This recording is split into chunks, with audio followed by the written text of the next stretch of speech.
Sir Steve jobs के बारे में जो मैं स्टोरियाँ सुना रही थी, जो वो स्टेज में सुना रहे थे, उसकी ये लास्ट कड़ी है, ये तीसरी है, उस सीरीज का तीसरा वीडियो है। तो सर स्टीव जॉब्स सर ने बोला कि ये मेरी तीसरी और लास्ट कहानी है, ये है मृत्यु के बारे में। मैं जब 17 ईयर्स का था तो मैंने एक क्वेट पढ़ा था कि उसमें लिखा था कि आप जिंदगी को ऐसे जियो जैसे वो हर पल आपका आखिरी हो, तो किसी ना किसी दिन ये सही साबित होगा और आपको डर नहीं लगेगा। ये लाइन बचपन से जब मैंने पढ़ी थी तो ये मेरे दिलो दिमाग में बहुत असर करी। जब भी मैं सुबह तैयार होता था और मॉर्निंग में अपने चेहरे को आईने में देखता था, तो मैं यही सोचता था कि अगर ये दिन मेरा आखिरी हुआ तो मैं जो करने जा रहा हूं वो मैं क्या करूंगा। अगर इसका जवाब ना होता था तो मैं समझ जाता था कि मेरी इस पूरी दिनचर्या में बहुत कुछ गलत है, आज इसको सुधारने की जरूरत है। इस बात को याद रखना चाहिए। और मुझे ये भी समझ में आ गया था कि इस बात को याद रखना चाहिए कि मरना एक सबसे बड़ा सत्य है। किसी भी चीज के डर को दूर करने के लिए सबसे अच्छा तरीका है कि उसका जो पहले से भी कुछ नहीं है, ऐसा कोई भी कारण नहीं है कि आप उसको एक्सेप्ट ना करें। आप ये समझे कि मृत्यु जो है वो जिंदगी की सबसे बड़ी शक्ति है और वो आती ही है। ये जब एक्सेप्ट कर लेते हैं तो डर नहीं लगता है।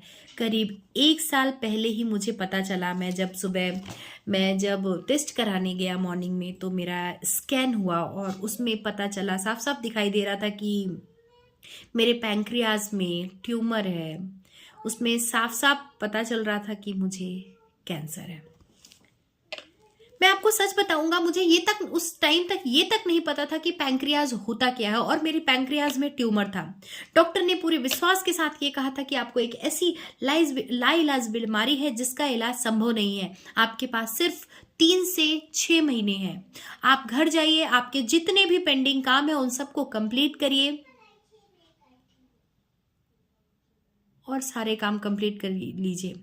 डॉक्टर की उन सारी भाषा को मैं अपने अंदर इस तरह से ले रहा था कि डॉक्टर कहना चाह रहे हैं कि आपके जो 10 साल, 20 साल, 30 साल के सारे काम हैं वो आप 3 मंथ और 6 मंथ में कंप्लीट करिए। ये सोच के मुझे बहुत बुरा लग रहा था। अब मेरा फुल डे डायग्नोसिस चल रहा था, मेरा ट्रीटमेंट स्टार्ट हो चुका था। मेरे अंदर इंडोस्कोप गले के रास्ते से पेट में इंडोस्कोप डाला गया। उसमें से एक सुई की हेल्प से ट्यूमर की कुछ सेल्स निकाली गई और उसका स्टडी किया गया। मैं तो बेहोश था। मेरी पत्नी और मेरे साथी जो वहां पे मौजूद थे उन्होंने बताया कि जब ट्यूमर इसका रिजल्ट आया, इस टेस्ट का रिजल्ट आया, तो मेरा डॉक्टर बहुत रोए, वो बहुत रोए। उन्होंने कहा कि इसका इलाज संभव है। फिर मेरी सर्जरी हुई, शाम से ही सर्जरी स्टार्ट हो गई और मैं आज आपके सामने बहुत अच्छे से ठीक ठाक से खड़ा हूं। आप समझ सकते हैं मृत्यु के इतने करीब आके मैं उसकी सत्यता को कितना करीब से देखा है। मैं उस सत्य को एक्सेप्ट कर लिया था। तो जब मैंने फाइनल चीजों को ही एक्सेप्ट कर लिया कि लास्ट में क्या हो सकता है, तो मुझे मृत्यु से डर नहीं था लगा। बट ये सारी मेरी स्टोरी है।